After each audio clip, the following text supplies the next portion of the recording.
Before we get into the details of 5G security, within this session, we're going to just consider 5G security on an end-to-end basis. So from a high level, to begin with, we'll look at an overview of what 5G security is actually available. Then we'll look into specific areas. We'll start with mutual authentication. We'll also take a look at encryption and integrity checking. We'll consider how the core network signaling can be protected. We'll also look at roaming, and then we'll conclude with a consideration of subscriber identification security. The diagram on screen outlines the various network functions that play a part within overall 5G network security. So we've not got the whole architecture here, we've just got those functions that have got some kind of contribution to security. The question is, what security is actually available within our 5G architecture? And firstly, like many of the technologies that came before 5G, we've actually got mutual authentication, which actually takes place between the user equipment and the AMF, but the UDM is required to assist with the process. What we can also do is protect various kinds of signaling. So we can protect our NAS signaling between the device and the AMF, and we can also protect our RRC signaling between, again, the device, but this time the GNB. Protection of user plane traffic is also available as well, as you might expect. Again, that is between the device and the GNB. As we move into the network, we've got IP connectivity. So between the RAN and the core, we will need an IP transport network, and sometimes that connectivity is not owned by the mobile service provider. We need to use a third party, and in that case, well, what we can do is use technologies like IPsec to protect that connection. We've got roaming and interconnect security. So this is both from a control plane perspective, and that's why we've got the security edge protection proxy, but also from a user plane perspective as well, hence the UPF. The core network itself, well, we can protect those service-based interfaces, but we can also control which network functions are able to access services from other network functions. And then finally, we've got subscriber identification. So despite the fact that usually we use a temporary ID known as the 5G GUTI, well, if there are occasions when the device needs to share its IMSI, there is a way to actually protect that IMSI as well whilst it's passing over the radio environment. So what we're going to do is take a look at these various areas in turn, starting with mutual authentication. Mutual authentication is by no means a new technique for 5G. It was actually introduced in 3G when it was recognised that the 2G algorithms at the time had weaknesses. So because of that, we introduced mutual authentication, whereby before the device responds to any kind of security challenges that might come from the network, the device actually verifies that that network is legitimate first of all.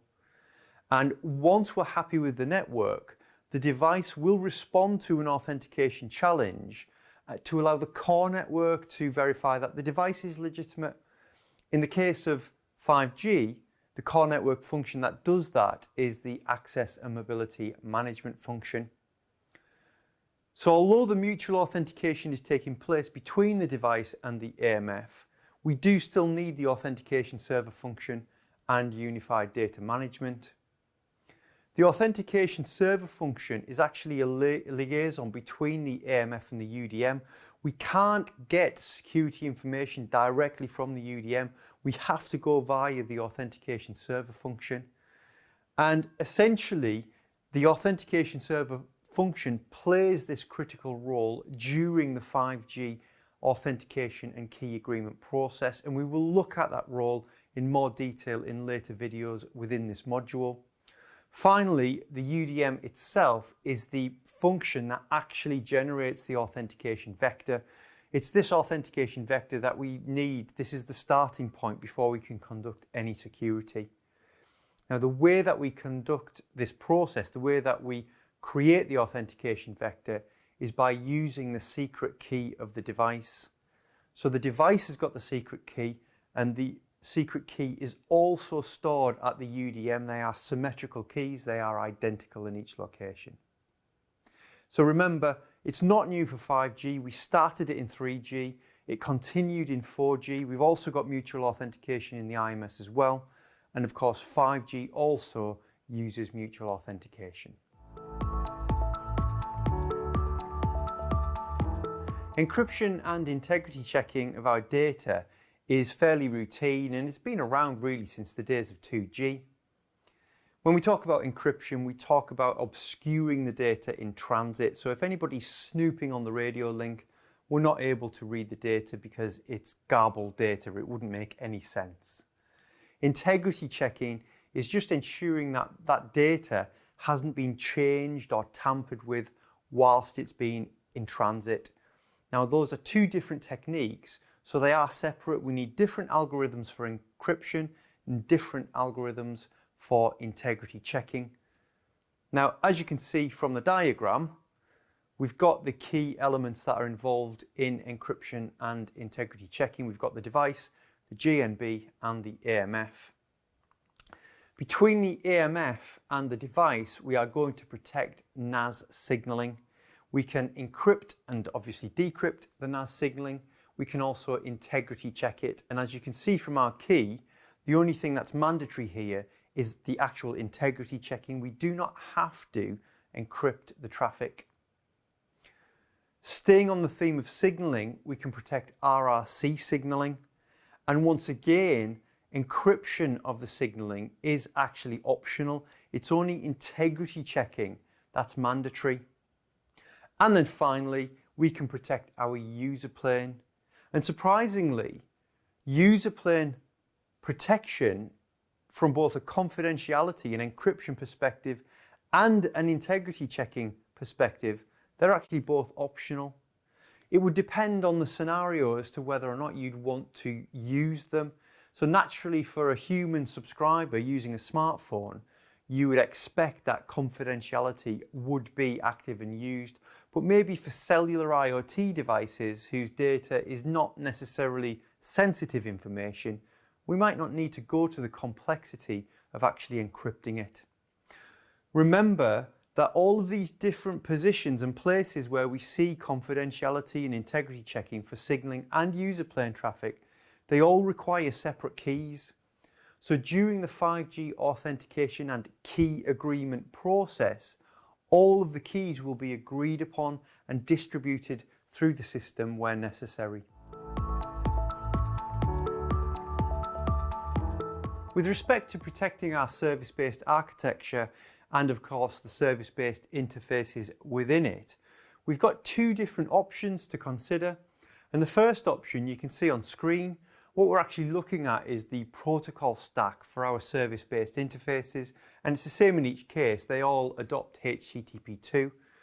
Now, there is a mechanism which is inherently supported, and that is the transport layer security. If we want to protect HTTP traffic, we can use TLS in the protocol stack, and you can see it sits between HTTP2 and the transmission control protocol.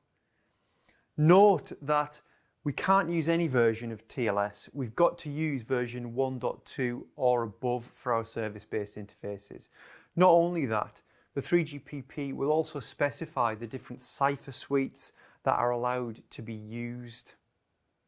So that's one way that we can protect our traffic, and by using TLS, we will have integrity checking and encryption of all of our service-based interface messages.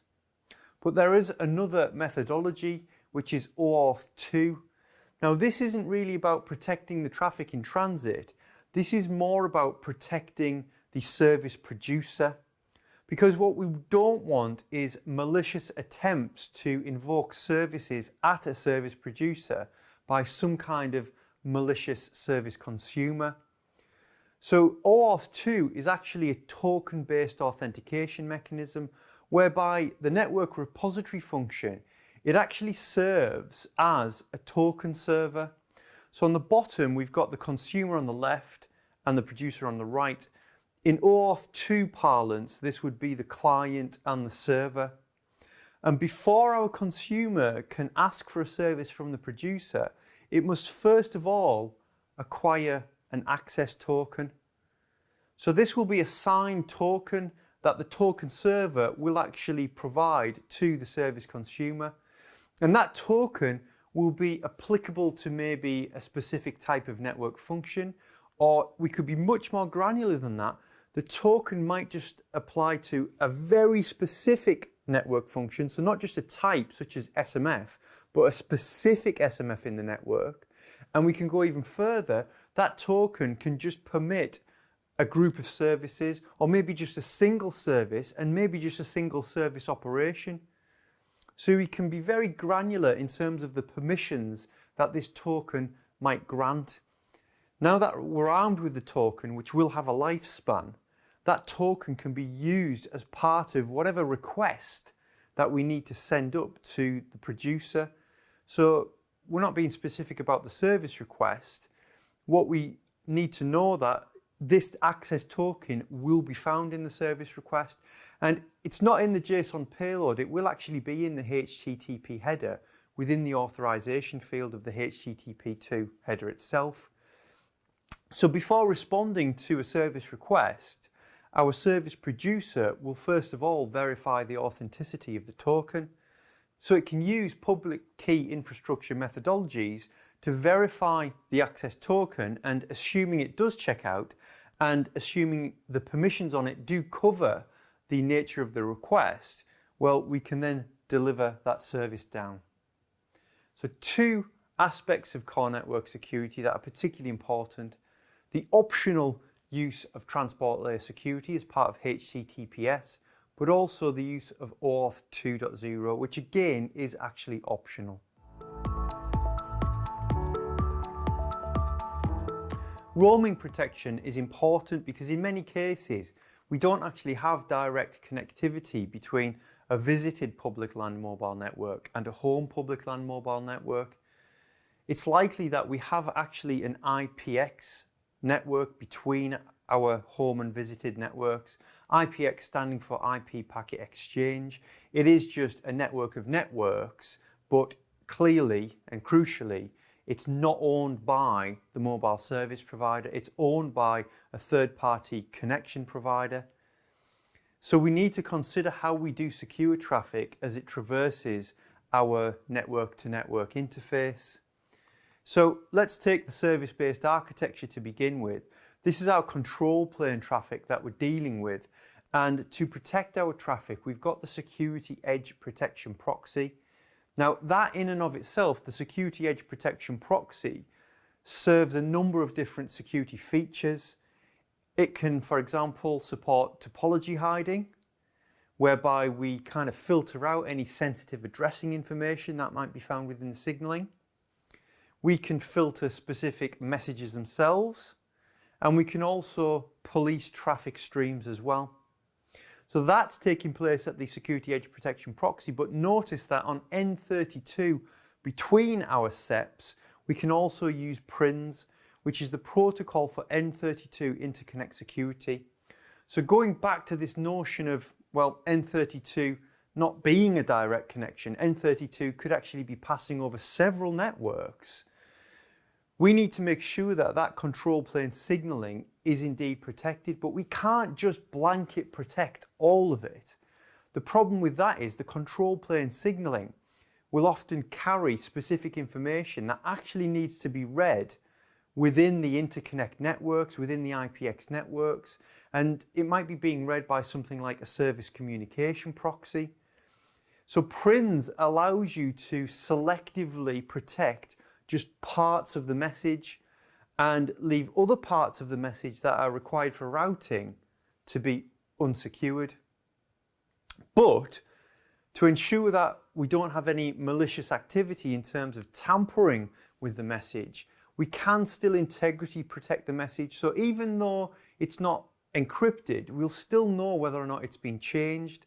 Now again, that's not strictly the case end-to-end, because in actual fact, some IPX networks might need to add information to the message, again for end-to-end routing purposes. So as soon as something gets added to the message, you will break the integrity checking. So PRINS is allowing also these IPX networks to be able to adjust the messages without actually breaking the overall integrity of the message. So it's a very important mechanism for protecting that N32 reference point. For our user plane, we use IPUPS, which is Inter-PLMN User Plane Security. Now notice the connectivity here is N9. And IPUPS is fairly straightforward in that there will be no traffic passing across N9 unless it is associated with a pre-configured GTP version 1U tunnel.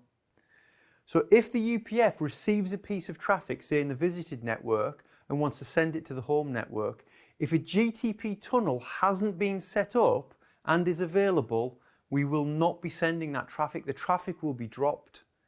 So we know if a GTP tunnel's been set up, we know that each end of our connection is aware of the traffic and there's not something malicious or unexpected taking place.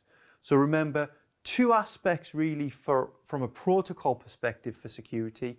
We've got PRINS and IPUPS, but also crucially, the Security Edge Protection Proxy plays a very important role in and of itself. The IMSI of our subscriber has long been considered to be sensitive information because your IMSI doesn't change, and as such there is a risk that you as a subscriber could be tied to a specific location if somebody is snooping the radio traffic. So in all the technologies that have preceded 5G, we've always used a temporary ID when we can. We don't want the device to use the IMSI. Instead, what will happen in the core network is we'll map the IMSI to a temporary ID and give the device the temporary ID, which it can then use. So in 2G and 3G circuit switching, we've had the TIMSI. In 2G, 3G packet switching, we've had the packet TIMSI. This is temporary mobile subscriber ID. In 4G, we've had the GUTI, which is the globally unique temporary ID. And in 5G, we've got the 5G GUTI. But there will be times when you just can't use the temporary ID. There'll be times when you try to use the temporary ID, but the core network doesn't recognize it, particularly if you've been off the network for some time. So there will be time in all these technologies whereby the device simply has to send its IMSI. And the problem is, typically, when it is sending its IMSI, it's at a stage in something like an attach or a registration where the NAS signaling isn't being encrypted, so it really is in the clear. So in 5G, a mechanism known as the subscription concealed ID has been introduced, which essentially means that the device never needs to send up the IMSI in the clear. Now, a word on terminology, in 5G, we don't strictly call it an IMSI. Remember, it's a subscription permanent ID. So here's our device, and there is the IMSI. To protect that IMSI, to turn it into a subscription concealed ID, we use an asymmetric algorithm, and the key that we use is a public key that's actually coming from the network itself, the 5G network. It's not as simple as that. The actual key derivation is quite complicated, but we're not going to go into the details at this stage. But we do use a public key, and the output is the subscription concealed ID. Now, if you look, the components of an IMSI include the mobile country code, the mobile network code, and the mobile subscriber identification number. And it's only the MSIN portion of the IMSI that actually gets encrypted. We need to leave the country code and network code because we might need to use that for routing purposes. So that is what is used when the device needs to send up its true identity to the network. So during a registration, for example, eventually there will be a point in that registration whereby the UDM is presented with the subscription concealed ID, and we need to decrypt it. So we're going to use an asymmetric algorithm, we're going to use a corresponding private key, and out the other side will be the subscriber's IMSI. So although we've got this notion of the subscription permanent ID, which if it's a 3GPP device using a 3GPP access network, it's going to be the IMSI. In actual fact, if you were to look at the signaling on a live network, you're going to see the subscription concealed ID used within signaling. It's worth pointing out though that this isn't mandatory to use, in that it's not mandatory to actually encrypt the IMSI. So you might still use the subscription concealed ID, but you can set the algorithm used to the null algorithm. So it's worth looking at the signaling to see what kind of algorithm is actually being used to determine whether or not your MSIN is actually being encrypted.